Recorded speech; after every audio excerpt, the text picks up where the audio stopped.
problema bala kamo sa teeth ninyo? Pwes, dapat tutok ka mo diri sa arangkada kay may madugang na naman sa listahan sang experts ta. Ang pinakabago, isa ka dentista. Ari si Dr. Berondo, kag siya ang aton nga Morning Doc.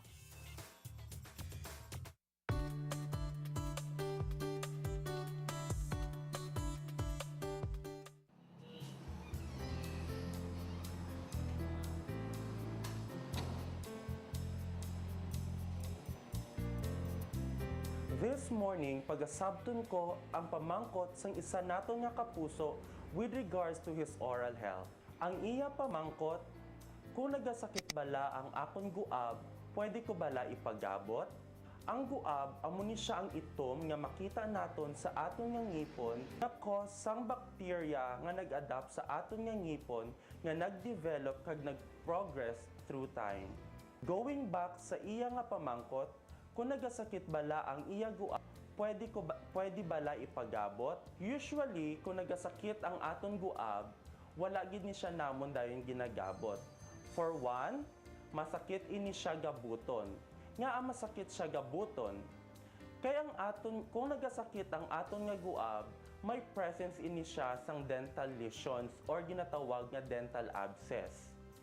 So, ang presence ng dental abscess, amo ni siya ang nagakos sang pain.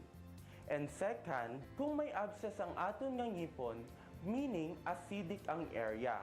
Kung acidic ang area, hindi dayon mag-apekto ang anesthesia. So, masakit ini siya gabuton. I would suggest nga magsikid kamo sang help sa dentist para matagaan kamo sang bulong nga nagakabagay para ma-relieve ang pain kag makuha ang dental abscess prior to tooth extraction. Gina-advise ko gid nga mag-toothbrush ka mo 3 times a day or every after meal.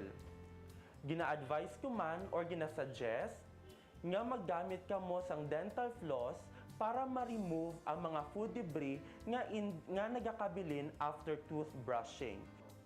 I hope mga kapuso na enlighten naton ang aton nga sender with regards sa iya nga problema sa ngipon. Again, I am Dr. Gerald Jones Berondo here in Morning Doc. Thanks